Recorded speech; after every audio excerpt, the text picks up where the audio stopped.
Nshaka kongera rukundo kucyo byegereza umutima sinjye mwanzi wawe shume yanjye yigo niyo bitch yaduciyemo igipande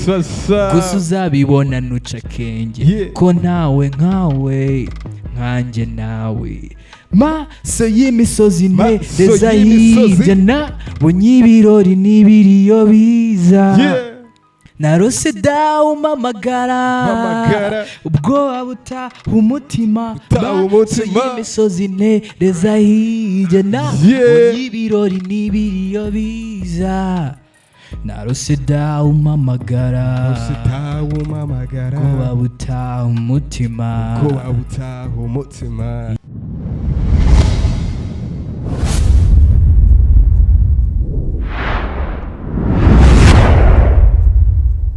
Hey yo, what's up party people? I go by name Pizza Petistan as usual. In his Zapcraft from Karini Koti Empire. May remember being telling you Usuga mbere, Suga kabiri, Suga kangahe babwira ko this is hip hop table man. It's all about hip hop, it's all about music, it's all about entertainment man. Uyu munsi nabazane one of the most wanted rapper hano mana abantu benshi bamumbazaga Ice utarazana Ice hano ntabwo biracamo. So Denigari hano ntiriwe mvuga ibintu byinshi niriwe muvuga Denigari hano he about to introduce himself to Zapcraft party peoples. So to the teens, let's jump in it. Who we have here today, man? Tell them. Yeah. Busa buri buca mu gituri ivuzi buri umwasaza imigeri ninde muri bo subahiga ubuhanga va mu nguni ifite ifuke y'igifuri it is what it is nube nk'abo mwana ugomba kubahiga ubuhanga man banyita Ice Nova nyir'ubuvanganzo. Yes sir. Tell him. So nimbora mukunze mu buvanganzo rimwe ubuvanganzo kabiri aryo ubuvanganzo gatatu irarira ubuvanganzo gatatu niyo nenda gusohora Zairizo niho ziri ku buvanganzo gatatu gusohoraho single eshanu for real ubwo rero n'izindi ziracyaza kugeza igihe album nayo izaba tayari abantu bakayibona for real. Urateganya ko ubuvanganzo gatatu ushobora kutugeraho ryari hasi? Ntabwo ndamenya amatariki ariko byanze bikunze ni muri uyu mwaka kuko urebye nk'indirimbo ni nkaho zarangiye ubundi gukora ku mashusho so rero nibiba tayari ewana bazabibona kandi ni ibintu bimeze fresh byataye for real. Mwamwumvishe the Ice Nova nyir'ubuvanganzo ndamufite hano muri studio Zapcraft man. This is all about hip hop man. So Ice Nova, umuntu utazi Ice Nova cyangwa se umuntu umumenye uyu munsi ndabizi ko wakoze stuff zihitinga almost 1 million. Irizo niyuje 1 million for real. So biragoye kubona umukunzi wa hip hop cyangwa ikindi kintu utazi Ice Nova. So ku muntu wenda utarukuzi Ice Nova ni akayi kantu wakongeraho ku bantu bari bakuzi ariko wenda batari bazi. Ice Nova ni umuhanzi w'umunyarwanda ukora umuziki mu buryo bwagutse ubundi roots zanjye ni hip hop ariko ndanaririmba nkora n'ama melodies abantu bumva music yanjye ndakeka bakunda kumva ko nkunda gukora cyane kuri melodies ariko lyrics za hip hop. Naratangiriye music yanjye muri studio ya Green Ferry icyo gihe nari ndi kumwe n'abagenzi banjye twatangiranye navugamo nk'aba Prime ba Bushari ba Amalon ba Bitre rero dutangira twese urumva nta numwe wari uziranye n'undi ahubwo kubera mwese muba mufite inzozi zo gukora music nakeka nicyo cyaduhuje duhurira kwa Nganji rero urumva guhuza n'abantu nabo bafite izindi experience bafite izindi potential hari ikintu nawe byongera kuri ntuza yawe nkeka ko nyine hari ikintu kinini byampaye buriya ntangira music numvaga nitangiye igiye muri music kora nk'ingoma ya mbere ukahita ubona nka record deal ukahita gusinyisha ukahita ukubita hit ukahita igera imihanda ariko from my experience nabonye ko music ni urugendo ni journey ni nko kwiga uva mu wa mbere ukagera mu wa kabiri ukagera mu wa gatatu gutyo etape basimbuka navuga ko ari ibyo nyine ngiye gato muri background yanjye ubu ngubu rero maze kugira ka experience katari gake muri music kandi ikindi nyine nishimira ko byibuze aho bigeze abantu batangiye kubirecognizinga nyine byerekana ko imbere nyine n'ubundi haracyari ibindi bimeze fresh yeah man for real. So Ice Nova studio ya mbere wagezemo utangira umuziki ni Green Fairy cyangwa arandi aboro watangira music? ntangira music ndabyibuka nakoze song yanjye ya mbere niga senior 6 ubwo hari nko muri 2017 gutyo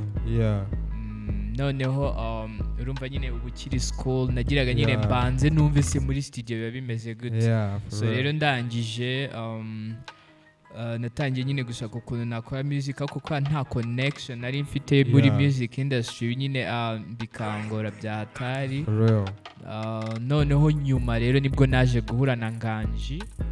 duhujwe n'umufriend nawe twari twarahuriye muri Bolivia music competition nigeze kujyamo kera rero mpuye na Nganji urumva yari afite studio afite abandi basani urumva noneho bibita nyine byuzura niba ukeneye collab nabaga afite nka Bushara aho hafi nakenera Karas nkaba mfite Amalona aho hafi nyine bigenda motiva mvuga wow I can do it noneho ndi kumwe n'abantu nabo bashaka pushinga nabo bashaka gutera imbere navuga ko ari uko nyine natangiye kwisanga muri kibuga tuntu. So Ice Nova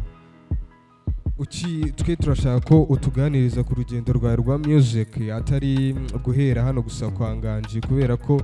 nagiye nkolectinga information hirya no hino wambwira yuko mu by'ukuri kwa hano muri Green Fairy atariho watangiriye music neza bivuze ngo hariya wahaje hari iyindi experience wari ufite muri music hari akandi ka experience wari ufite gashaka ko katari karenze ariko hari akandi ka experience twe niko nshaka kutuganirizaho experience ya music kuri njyewe ni n'ubuzima bwanjye bwose ko njye nakuze namenye ubwenge mbona nkunda music kuva kera nkiri umwana urumva ako nyine iyo ukiri umwana uba wumviza abandi ukazisubiramo ukajya nyine nanjye ngenda nkazirimbira abapeti twiganaga school ariko nyine nkumva urukundo rwa music nyine ni rwinshi kandi nyine nkumva afite potential ko ndabyibuka numvaga nk'indirimbo nka rimwe cyangwa kabiri ahita nyiririmba none nkiri nk'umupeti bwo narimbaga nk'indirimbo zaba Lil Wayne ntaranamenya n'icyongereza ari ukumimikinga nyine amagambo ariko nk'indirimbo nkashobora kuyikubita from start kugeza irangiye so rero nakuze nyine music iri close kuri njye none uko ngenda nkura ngeze nko muri secondaire nibwo natangiye kwandika none imirongo yanjye tu hari abapeti twiganaga tukajya tugenda byandi by'amabato inyuma ya dorotwari twakaruse amaflari menshi cyane so rero ngeze senior 6 nibwo nakoze iyo song ya mbere nakubwiraga nayikoreye kwa umuproducer yitwaga Rap icyo gihe yari afite studio yitwa Ray Music sinzi ahantu ntabwo agikora music cyane nzarigire mu zindi stuff so rero maze kuyikora rero nyine nahise numva ko noneho uhita wumva ugize inyota noneho yo gukora ibindi byinshi kuko nk'iyo ukoze song uhita wumva nari guhinduramo aka kantu cyangwa nari kongeramo iki kintu cyangwa nari kubikora mu bundi buryo nyine bihita bituma ushaka next so ndangije rero secondaire nibwo natangiye nyine kugerageza kugenda mu studio bamwe nyine abaproducer bamwe ntimuhuze rero nza kubona competition icyo gihe yitwaga niba ari Champa Mike niba ntibeshye yari yategurwaga n'abantu bo muri bari barazanye studio n'abo muri Kenya nijamo ndanayitsinda ariko nyine abo bantu ntabwo bari seriye nyine amasezerano twari twaragiranye ntibyakunda none urumva byaguhaye high hope uvuga man bagiye gukora ko bari batwemereye kugukorera album ya audio bakagukorera n'amavision nk'abiri cyangwa 3 na promotion urumva ewana tuvuga ati hano none ndabica mirongo yanjye yose ndayimanura nyine ntibyakunda ntabwo bari seriye cyangwa wenda babonye bitari kugenda ukuntu babipanze nsa nk'ucitse kimetu ndavuga iboro rero kambanze nikorere haso yanjye ku giti cyanjye n'ubundi music ndayifite ntaho izajya nzaba mbikora so nyuma nibwo umujene umwe witwa Young Kim twari twarahuriye muri iyo competition Young Kim yego niwe rero twari twarahuriye muri iyo competition ariko haciyemo igihe mbona yanyandikiye kuri Instagram ni Instagram noneho arandabura ati ngewe mfite abajene banjye bafite studio hano Kicukiro harimo n'abandi basani mwajya mukorana nawe kabisa koko yo mano yakoye nyine abantu bose twabaga turi around babaga basi mfite talent bati yo mano rero aho kuguma yiryamisha n'ubundi ngwino ugikorana n'abajene niko yamuje nabanganji none nganji nawe takunda talent yanjye byatari bita nyine bitangira gutyo kugeza nyine rero maze guhuza na Nganji kubera nyine ukuntu nari mfite hanga ya music ndabyibuka nko mu cyumweru twamenyaniyemo nakozemo na recordinzemo nk'indirimbo nk'eshanu kuko nari mfite hanga nkazinduka nkaza nk'umunsi ugashira dukoze nk'ebyiri cyangwa tugakora nk'imwe haza nk'undi musani yayikunda akajampingamo rero hashize nk'amezi nk'atatu nibwo Nganji iwe yambwiye ati ngiye rero nkurikije indirimbo maze kugira ushatse wasohora album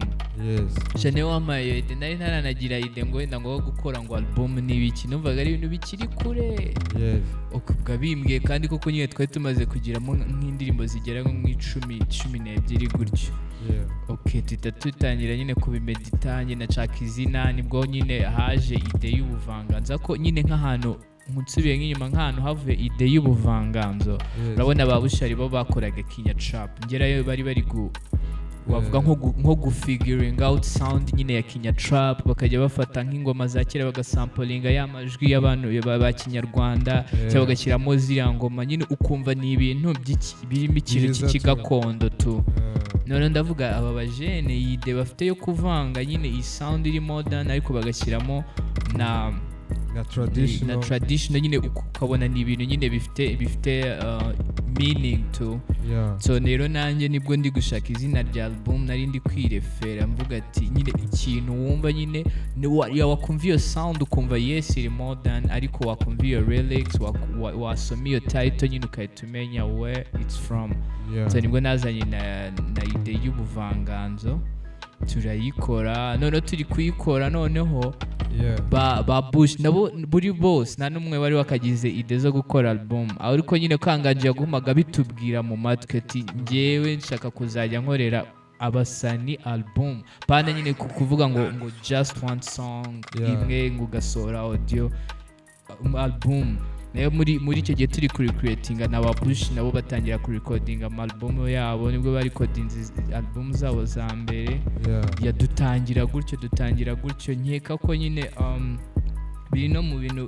nkeka ko bifite uruhare mu kuntu nyine album zisigaye zikunda gusohoka muri game yacu mbere ntabwo bakundaga gukora album ariko nyine kubera iriya movement ya Green Fairy nkeka ko nyine hari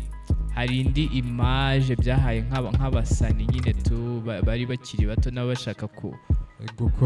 gukora tu kuko album irafasha ituma wiva ibimeze nk'umukinnyi nka kuri abakinnyi abakora tize cyane nyine uko ukora tize cyane niko uri kuri forme cyane uko ukora tize nyine niko uri kuri forme gake nk'umuntu ukora tize byatari n'udakora tize ni waba kompa rero album kuba uba ugomba ku recording indirimbo zirenze 10-20 bituma nyine ushaka inspiration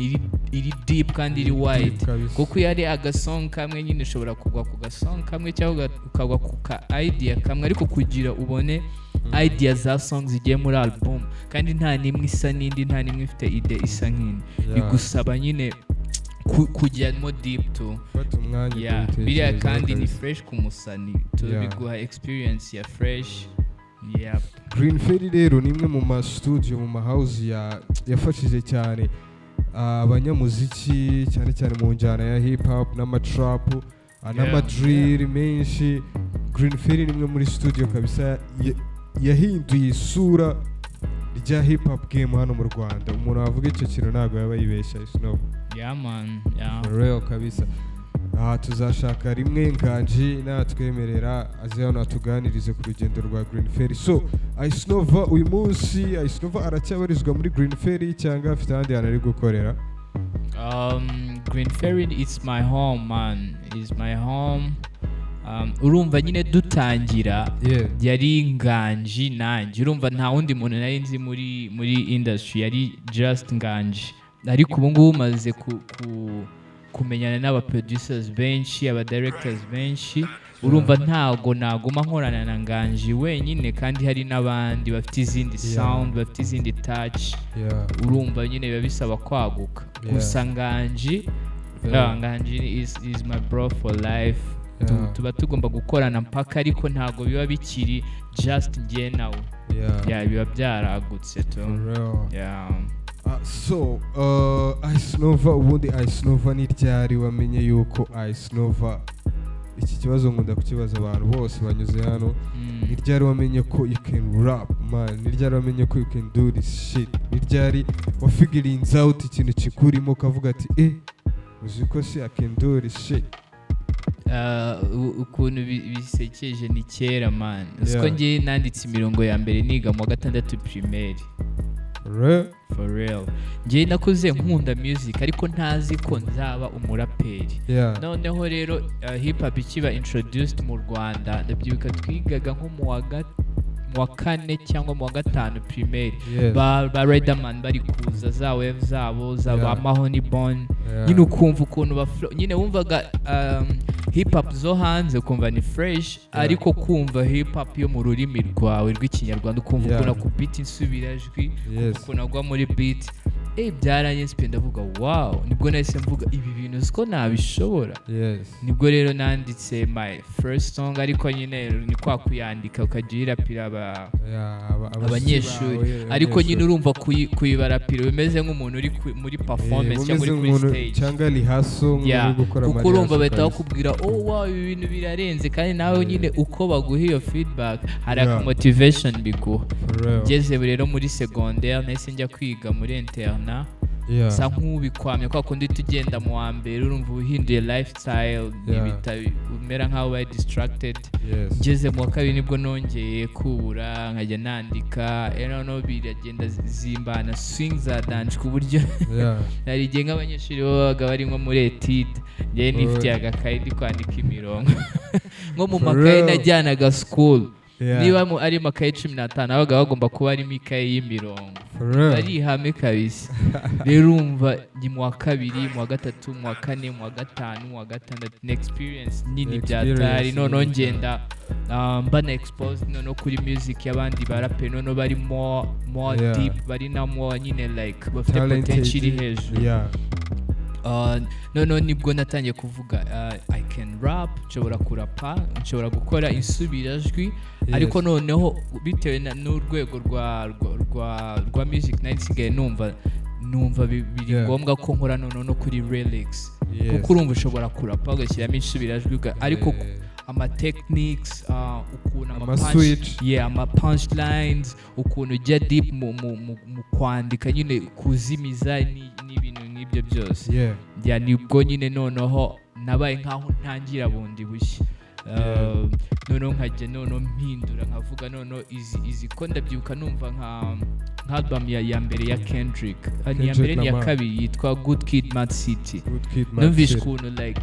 a flowing ukuntu yandika lyrics ukaba wumva ni icyongereza ariko wajya gushaka muri dictionary ukakibura kandi ari ibintu biri deep bifite meaning. Ubwo nese uvuga iki kinyarwanda cyanjye rero nanjye ngomba kujya deep ku buryo umuntu yumva kumva nyine birazimije. Ushobora kumvamo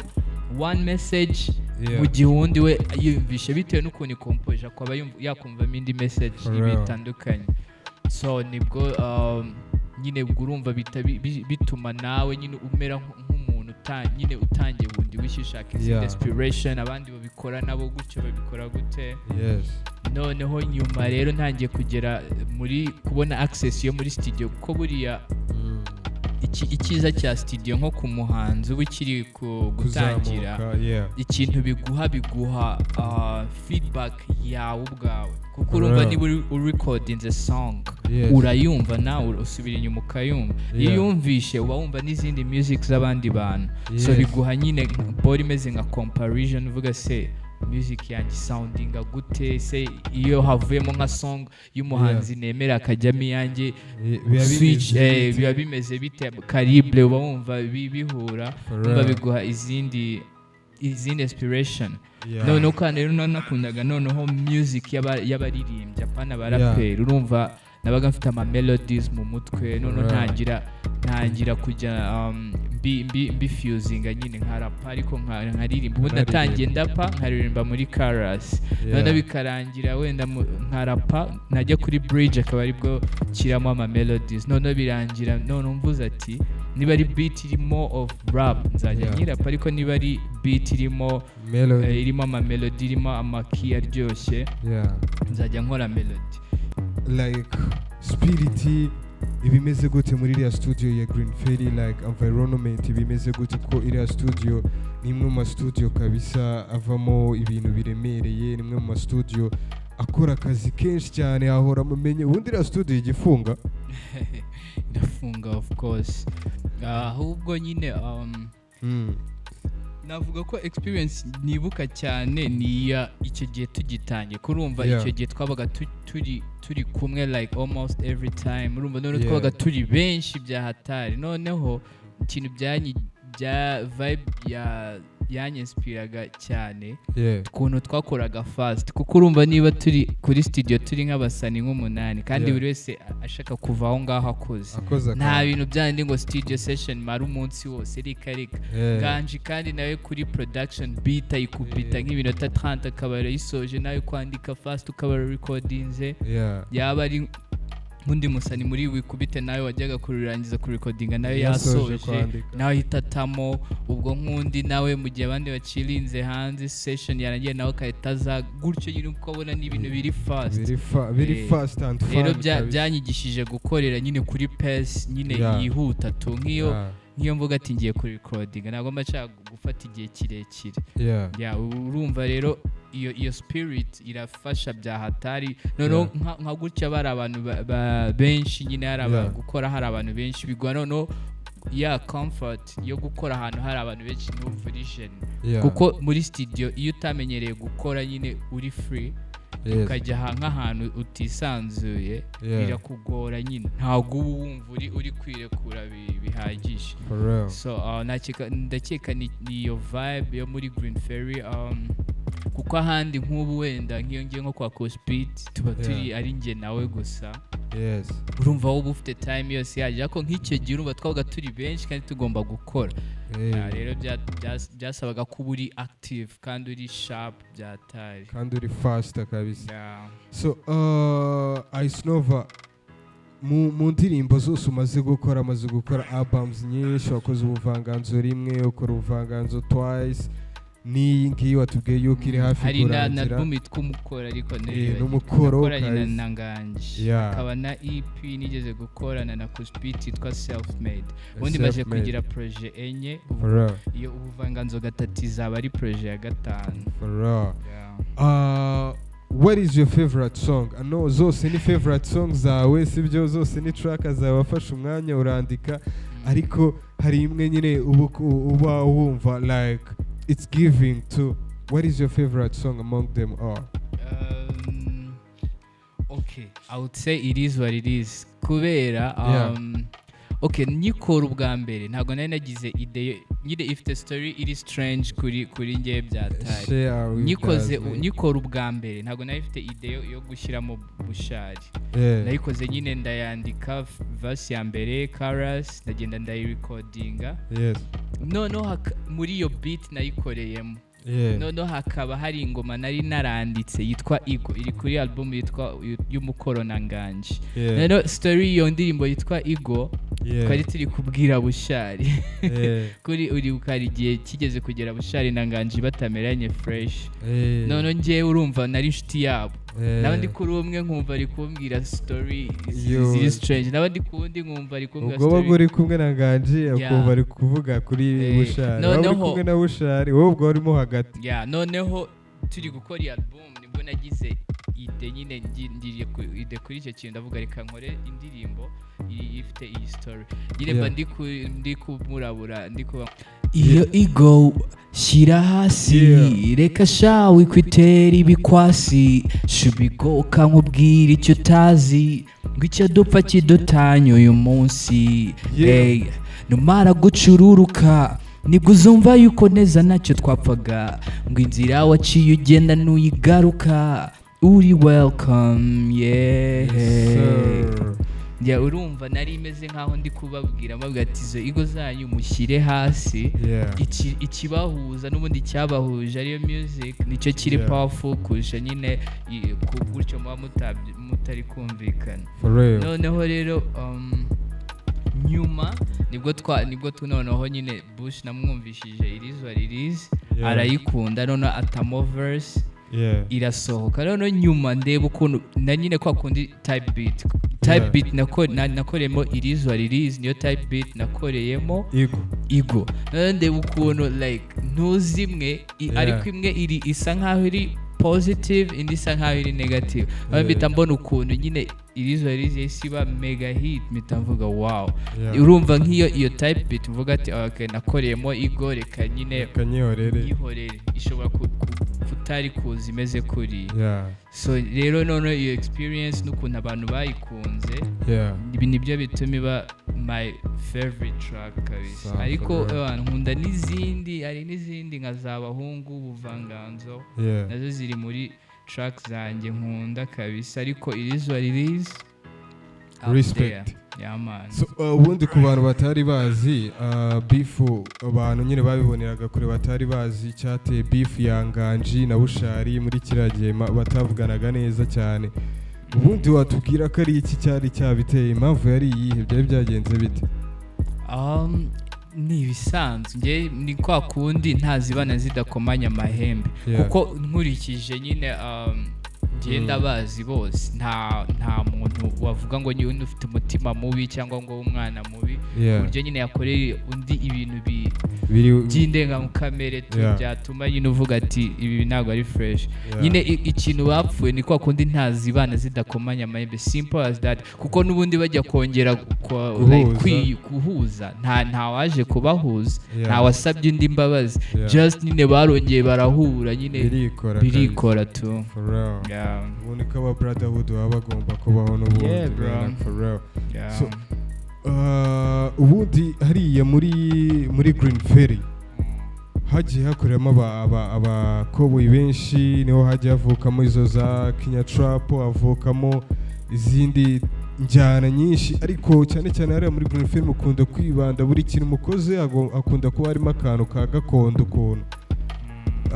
Yaba muri boro za Buvanganzo, yaba muri iyo Kenya Trap basamplinga cyane cyane amatraka ya kera. N'umwihariko muzwiho kuri muri Green Ferry hariya boro. Byaje gute, byatangiye gute, wowe wabyakiriye gute, wabyadoptinze gute? Nyeka ko ni byaturitse kuri Nganji.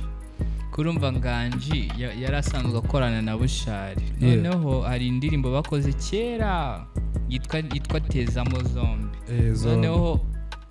bayikoze nganje aramubwa nibwo nyine za trap n'ubundi international yari iri ku making a wave hari ba Migos hari ba Future nyine wumva ariyo new sound iri ku making a wave so nganje urumva we nko kumva nka kire kijwi cya Bushari yumvishe muri beat ya trap mundi Bushari yakoraga old school mbere ubwo yahise amuga ati man uski boro se ari kinya trap bayitangira nyine kuyidevelopa gutyo noneho urumva kuba harimo iryo jambo kinya bigutegeka nyine kujya muri Kinyarwanda noneho bakundaga nyine gukritika ngo ni just ngo copy pastinze nyine ngo trap ngo just wishyira mu Kinyarwanda noneho rero urumva nko kwica iyo complaint noneho bigusaba kujya deeper ubwo nyine ubwo banganje yatangiye kujya akora amabeat agasamplinga abasani ba kera cyangwa agasamplinga instruments za kera agashyiramo nk'umuduri cyangwa agashyiramo nk'inanga cyangwa agashyiramo nka zangoma abakaraza bavuza nyine ukumva nyine koko bise bihiye indi groove yeka ko byaninspire n'abasani benshi cyane basigaye babikora za loud sound zose kumva barafusinga kongeramo nyine iyo ball iri traditional rero nkeka ko ubundi music ukuntu imeze ni inspiration nkanjye kugira mbe inspired yo gukora music haba ari umusani cyangwa sound cyangwa style ya music ya inspiring rero urumva nka gutyo nyine twabikoze hari n'abandi byinspiring nkuko nanjye ubu ngubu hari ibyo mbona abandi bagenzi banjye bakora bikanyispiring nuko nguko tukivuga kuri icyo kintu cya inspiration who is your inspiration hano mu Rwanda duhere hano mu Rwanda ninde muntu inspiring Ice Nova senindera cyokoze nyitangira music Riderman niwe wanyinspira kuko nakubwiye ko nyitangira kwandika lyrics zanjye za mbere nari naraba inspired na ba Riderman ariko ukuntu music yanjye yagiye ikura na experience yanjye ukuntu yagiye ikura navuga ko byagiye bihinduka ariko nk'abamwe mu bajene navuga banyinspiye nk'aba Bushari baranyinspiye ko ba Bushari twahuye bo nje nari mvuye school bo bari street already bahasolinga ari bisaza ariko ukabona niga motivation afite ukabona passion kuntu ewana yagigiye nyine ubona nta yindi option nta kuvuga ati bizaraburiza wabona we afite nyine iyo hope kandi nyinshi ngiye byanyinspiye hope cyane kuko urumva nyine nari mvuye school ntabwo nari nzi ibintu byo gutigita imihanda ni iki kugigiza abanyamakuru ngo bagwentere reka nabonaga atari singizanye ariko nyine kuri abo barapushingaga nyine nicyo kintu navuga bari abajene ba Kenya Trap barusha abandi bantu nicyo nyine navuga ngiye inspiration nabakuyeho nyine giving up nyine guhora nyine ufite iyo nyota so uvuze kuri ibyo bintu ukuntu bimeze nkaho uvuze ukuntu Kenya Trap yaje kandi uvuze uko nyine banganji yakundaga kuba ari gusamplinga utwo dustaff ari kumwe na Bushari gutyo ariko hakaba hari n'undi mujama bita Betray nawe hakaba hari igihe ajya claiminga ko ari we nyiri gucreatinga Kenya Trap kandi urumva aho ngaho movement already muri Green Ferry yari ihari ibyo byo wabivuga yicyase ikibazo kigiye kungora cyane kuko cyokoze ikintu cyo navuga buri wese afite itafari nyine yashyize kuri Kenya Trap kuko urumva hari nka touch ya Beach utasanga ahandi nyine wasanga kuri Beach wenyine kuko hari touch ya Bush cyangwa ya Slum cyangwa ya Nganji cyangwa ya Dizolast utasanga na kuwundi rero mba numva buri wese ari free kuvuga ati ninjye wazanye Kenya Trap ko n'ubundi yarasanzwe akora iyo trap ahubwo nyine iyo bigiye kuri icyo kintu cyo kuba ati ninjye wayizanye aho ngaho njye simba ndimo ngiye gusa icyo nzi cyo nuko buri wese afite like contribution yashyize nyine kuri Kenya Trap kabisa for Betray aza muri Kenya Trap aza muri movement ya Green Ferry mujya gufatakanya urugendo wari uhari right yego movement yari imeze gute environment yari imeze gute hari twari dusanzwe twarakoranye kuri hip hop ya mbere hip hop yari ni ba Prime bari barayiteguranye na Banganji rero bamutumira muko yari asanzwe aziranye na Prime. Noneho nyuma rero twe turakomeza move noneho nyine nyuma za guhuza na ba Bushari na Slum Drip. We Bicho yari asanzwe akorana na producer witwa Dizerust we n'umujene we bya hatari. So rero abonye movement abajene bari kumwe bari gukora buriya nyine nyeka ko nyine byamwespira aravuga reka joining n'abajene duhuza imbaraga. Nuko yaje muri Green Ferry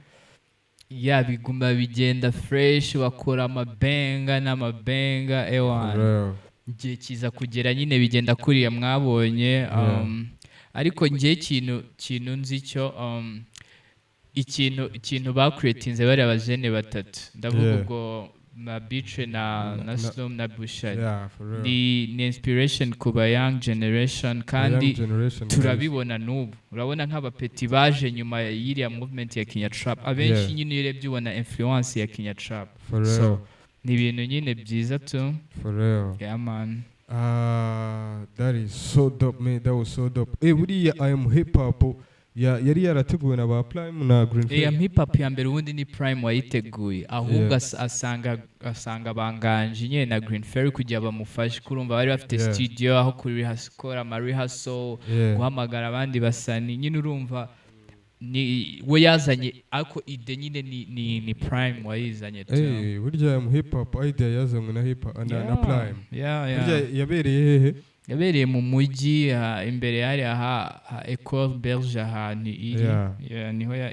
hip hop ya mbere yabereye. That was so dope kuri Prime kabisa shout out kuri Prime ntabwo nari mbizi nanzi ko yari event ya Green Ferry nk'izindi nyine ahubwo nyine Green Ferry kuko ari big movement kurusha nyine umuntu ku giti cye yahise nyine itakinga on niko twakoze ya kabiri ya gatatu ya kane ya gatanu kugeza nyine kuyejo bundi heruka tu. That is so dope man. So Ice Nova mu rugendo rwawe rwa music muri career solo yawe niyihe challenges man wagiye uhura nayo ku buryo upcoming mu youngins nawe uri kuzamuka ashobora kumva iyo challenge ku buryo n'igihe yaza ifacing atazabona ko ari ibintu bishyashya nyine cyangwa ari we bibayeho ubwa mbere? Challenge navuga ni yo muri rusange ya music industry yinaha mu Rwanda. Iyo ugitangira nta muntu bo kwitayeho, nta muntu ushaka kugutega amatwi. Shobora kuririmba akavuga ati wow uri fresh ariko kuvuga ati wenda araguha iyo support cyangwa arashoramo ibyo biceri bye reka nta muntu bo kwitayeho. Biba by'ikintu nabonye nyine byanyigishije guhasoringa on your own shit man, udategereje ngo umuntu ngo ari buze ngo akubwire ngo dukore ngo lebo ngo iri bukwaproachinge. Nah man, ziriya ni fantasies iyo ari bizaba biraba ariko ntabwo ari itegeko ko biba ko hari abasani babikora bari independent turabazi benshi. So nicyo navuga nyine niyo experience byanyigishije. Ikindi nabonye nuko uba ugomba gukunda nyine kwikunda kwifana tu ewana ukumva kandi nyine ukihayipinga nyine kandi bitari ibyo kwikina wowe nyine ukumva nawe ukamakinga sure ko ikintu uri bukore nawe uri bugikunde tu apana byo kuvuga ngo ngo isi ngo bazayikunda ngo ise ngo izaba hit. Fuck that shit. Wowe kora boro wowe wumva kabisa nawe ukavuga ati nyine ukumva urifanye tu. So navuga wavuga iki ku kintu kijyanye no guhozaho muri kariyeri ya music? Guhozaho bivuze iki kuri Ice Nova? Guhozaho kudacika intege bivuze iki kuri Ice Nova? Consistency ikintu ngiye navuga yanyespiyeho ituma uba best kuko nk'ukuntu narapaga cyangwa naririmbaga muri 2018 cyangwa 2019 cyangwa 2020 cyangwa 2021 cyangwa 2022 kugeza nyine uyu munsi ntabwo ariko nkiririmba ariko impamvu byagiye bihinduka nuko nakomeje gukora urumva nk'iyo wenda mpagarika nko gukora nko muri 2018 amahirwe menshi nuko ukuntu na soundingaga icyo gihe ariko mba nyisoundinga ubu ngubu ariko kubera guhozaho urumva niba nkoze album ya mbere nkajya gukora iya kabiri ndavuga ati ngomba gushaka indi sound ku buryo izitandukanye n'iya mbere same no kuri video nkavuga ati video niba ukoze iya mbere wenda ibiceri bikiri bike ibiceri bigatangira kuboneka ntago ukora nk'iyo wakoze bwa ariko iyo uzarebe nk'abahanzi bamara nk'igihe kinini yararetse umuziki niyo yabaga yararenze icyo gihe akagaruka yarawuretse ariko ko hari igihe aba atasohora ingoma ariko awukora ni ibintu bibiri bitandukanye noneho nk'uwo ngubo warawuretse akijya nko mu zindi stuff completely amahirwe menshi nuko aba soundinga nk'ukuntu ya soundinga icyo gihe aheruka rero aho hantu niyo consistency zira noneho ikindi nyine ikaza nuko ibintu bigenda byaguka urumva niba narakoraga nk'ingoma ikamara nka 1 week itaruzuza na 1k ubu nyine nkaba nsigaye nkora ingoma ikagira 1 million views urumva nyine consistency ituma ibintu byaguka mu buryo bwose yaba muri art yaba muri experience yaba no muri nyine no kugaininga nyine abantu tu for real so wambwiye ku mu biggest inspirator wawe back in the days ariko currently kandi wongeye utubwira yuko buri piece of art artist akora uba ufite wenda umuntu wakuyeho inspiration cyangwa idea cyangwa iki ubu ngubu muri iki gihe ninde muntu worldwide urimo uragukoma urimo urakora ibintu ayisunova akavuga ati cyakoze ko ari benshi bro ubu ngubu nyine mba mfite abantu benshi kuko urumva mba naragutse mba nshaka nyine gufata hamfata noneho mbihuze nyine numve nanjye ikintu kivamo so urumva rero mba mfite abantu benshi buri wese ngenda nkuraho ariko navuga mainly nyine all time favorite wanjye bamwita Kendrick Lamar ko Kendrick bisa nkaho nakuranye na music urumva yaje 2010 urumva nayo nkiri muri secondaire noneho nawe byo twavuga bya consistency nka album ya mbere ukuntu yari imeze ya kabiri yari imeze gutyo none urumva nawe mugenda mukurana nawe uko kura hari izindi ntuzi ugenda umwigiye uvuga umuji aguma ari tight akaguma gukubita imirongo imeze gutya still n'ubu ngubu navuga ko ari we nyine wa mbere ariko n'abandi mfite n'abandi benshi ba J. Cole hari abo b'Abafaransa bazaho hari abo muri UK ba Central C zaho buriya mukuraho ye inspiration zaho hari album afite iheruka gusohoka ugiye kuyumva imeze igenda kumera nka zino style zacu abakubita drill ariko iri melodic ariko kumva amagambo ni hip hop ntabwo nyine wenda ngo ari urukundo cyane cyangwa nyine utugambo turi soft ukumva nyine ari kurimba the night we are relating kandi noneho n'igihe nawe amaze buriya afite amaze muri music igihe kinini igihe kintu kinyenspira ku bahanzi bamaze igihe kinini hari urabona music hari igihe ugera ukumva inspiration zirabuze cyangwa ukumva ucitse kimwe ariko nk'iyo hari nk'umusani aho ubona utaranatangira music ubona ari gukora nawe ukabona n'iki gihe aracyakora tuvuga se ngewe ndinde wo kubura inspiration mu gihe abantu bakoze music na before me bakibona inspiration bitubona nyine ko biguha indi motivation kabisa that is so dope man ariko no mu Rwanda ndabakunda abajene benshi babikora fresh abo ngabo turaje tubagarukeho kabisa hano mu Rwanda like ninde muntu ubona currently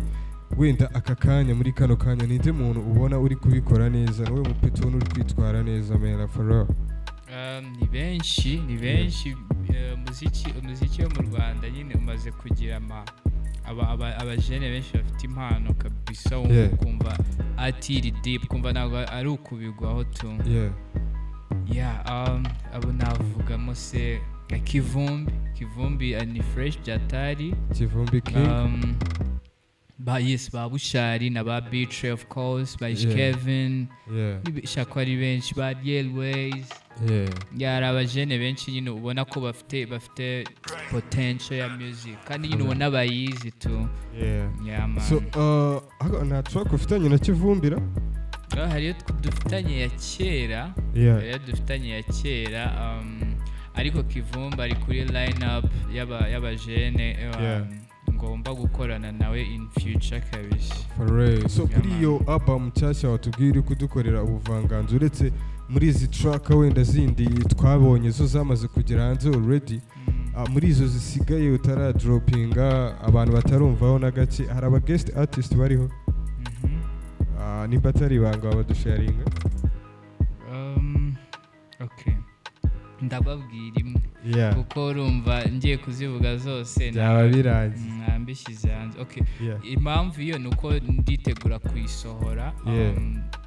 nko mu kwa 4 gutyo cyangwa mu kwa 5. nayikoranye na Bulldog na Slim Drip. Bulldog na Slim Drip. Iyo boro ni ya fresh cyane, I can't wait igihe izasohokera. That is so dope, man. Ariko hariho n'izindi collabos, hariho n'izindi ndi gusha kuko iziri solo narangije kuzirecording. Cyane ndi gukora kuri video na collab. Man. For real. Hanyuma se music yo mu Rwanda, hano music y'igihugu cyacu, Isnova nk'umuntu nawe ufite experience itari ntoya muri music ya hano mu Rwanda, ubona bihinduka gute? Ubona harajemo change gute? Wabonaga kera back in the days byari bimeze gute? Right now bimeze bite? Idea ya biragenda biza tu, biragenda biza nka mbere byabaga bigoye. Iyo music yawe batayikinaga kuri radio cyangwa ngo bayikine kuri TV, nta hantu wari kumenera. Ariko nk'ubu ngubu umujene araza out of nowhere agakubita ingoma, akishyira kuri YouTube, yakishyira kuri streaming platforms, agakubita. Hari nk'umupeti nari ndi kureba ejo bundi, bamwita Ndera,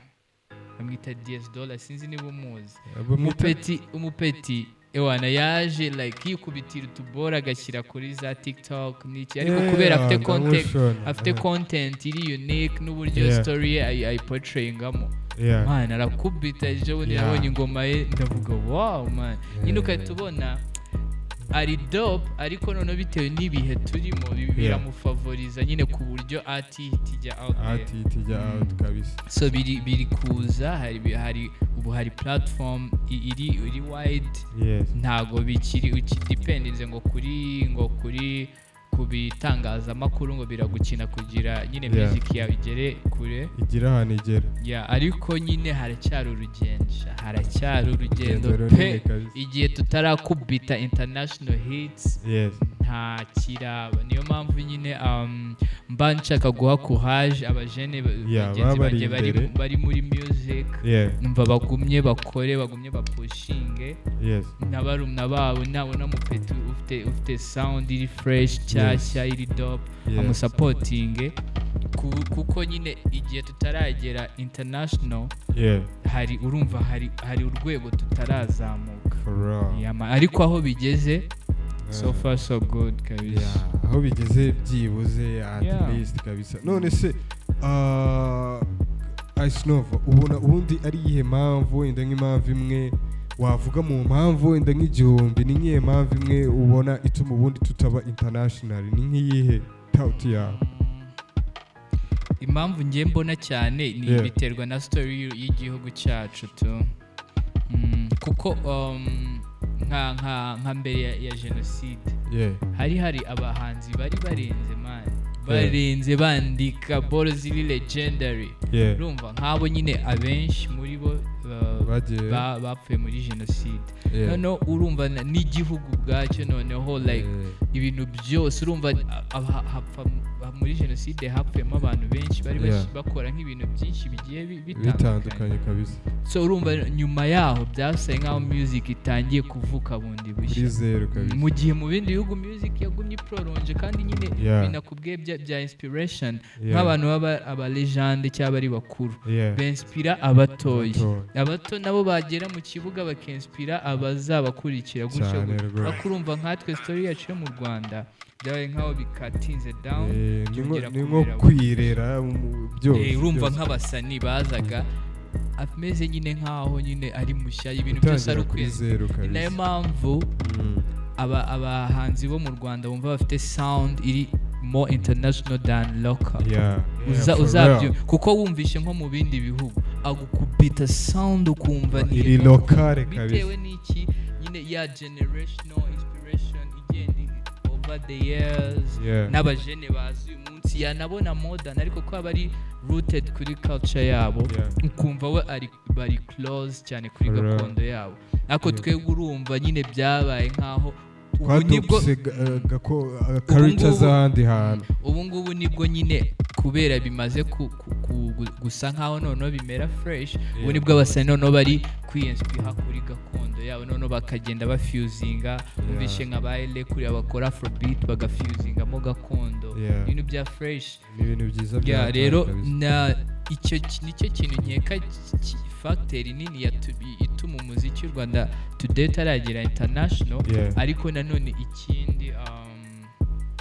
ikindi navuga nuza yacu like population yacu kuko population irakonta kuri music twebwe rero u Rwanda population yacu ni nto ugereranyije n'ibindi kandi nyine urumva ku breaking internationally bisaba population yanyu ibanze pushinga nayo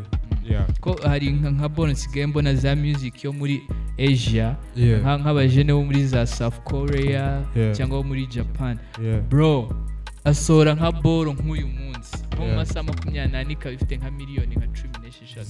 za views kandi ziri genuine ariko kubera icyo kintu bo bafite population nini nyine consome music yabo for real so nkeka ko ari ibyo population yacu na history yacu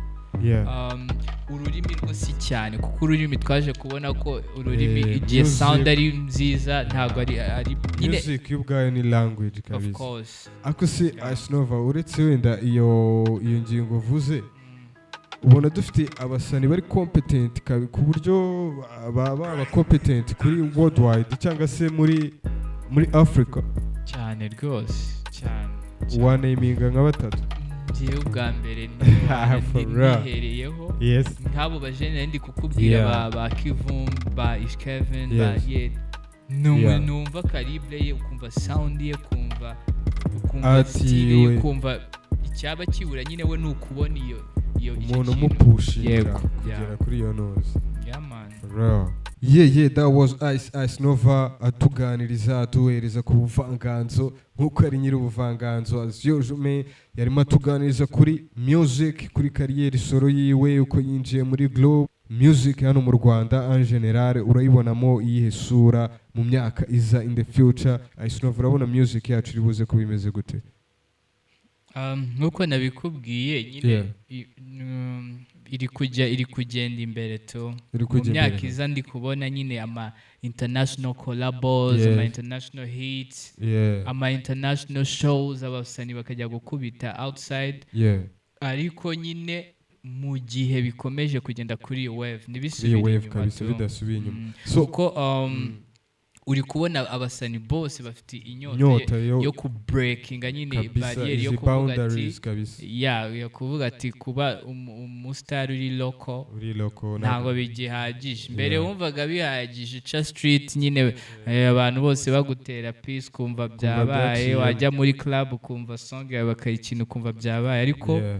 ubu nyine twabonye ko music can do better nyine nk'abasani bandi bo hanze so mu myaka iri imbere iyo spirit niguma mu basani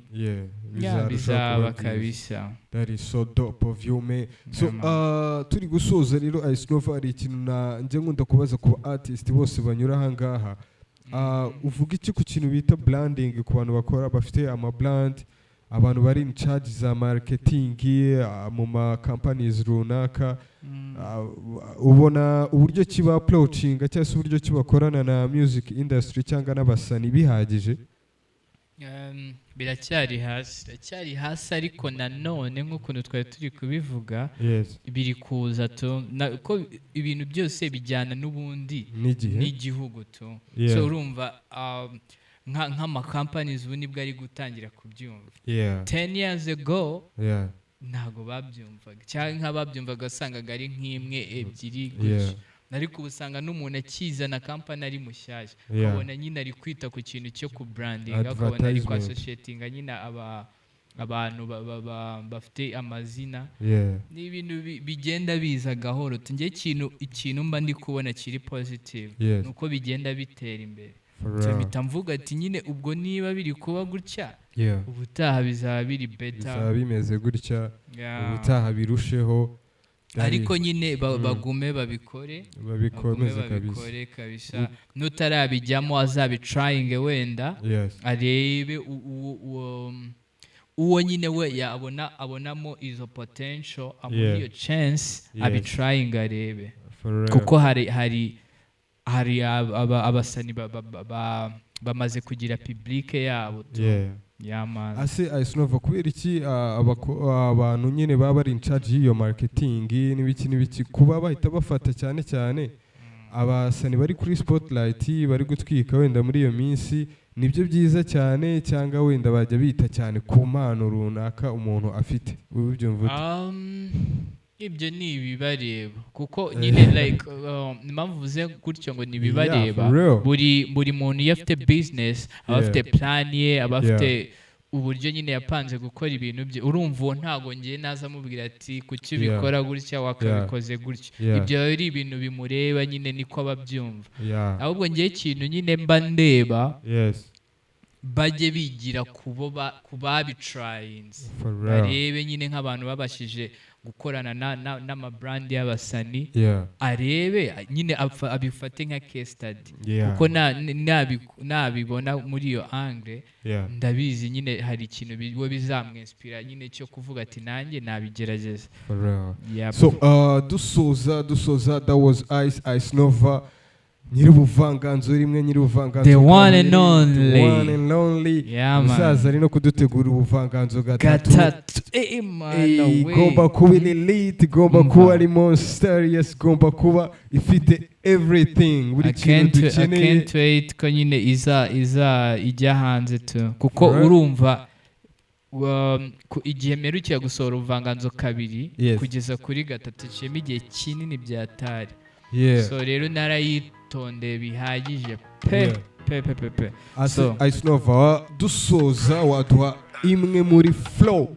ariko zimwe zawe za mbere wakoraga za hip hop, style melody, duspritingire verse imwe, one of your best man you shaki yariye yose. Endera dukomeza twiguruca muri Zap Club in Pizza Petistani from Karini Court Empire. Let's hear something man. Iyo ndirimbo ngiye kubaririmbiraho yitwa Maso y'imisozi. Nayikoranye na Bitre, niyo featuring meruka gusohora. Gucomoka ku murongo nibwo movie yatangiye, akani waba kandi wabo, akayobye gatuma umutwe inkweto yuzuye icyondo, data hingutse akivuga ngo tse umenye ikivuzwe yo kubaduka mu museso mana umunsi weze cunga intambwe zanjye sindi umuziranenge uri pafuneye numva nshaka kongera rukundo kucyo byegereza umutima sinjye mwanzi wawe shume yanjye yigo niyo bitch yaduciyemo igipande gusa uzabibona nuca kenge ko ntawe nkawe nkanjye nawe maso y'imisozi neza hirya nabonye ibirori n'ibiriyo biza narose dawe umamagara ubwoba butaha umutima maso y'imisozi neza hirya nabonye ibirori n'ibiriyo biza narose dawe umamagara ubwoba butaha umutima yes sir. That was what's up man, that was Icenova Nyiribuvanganzo. Thank you for tuning. That was Pizza Petistani from Karini Court Empire. We go it all the way up.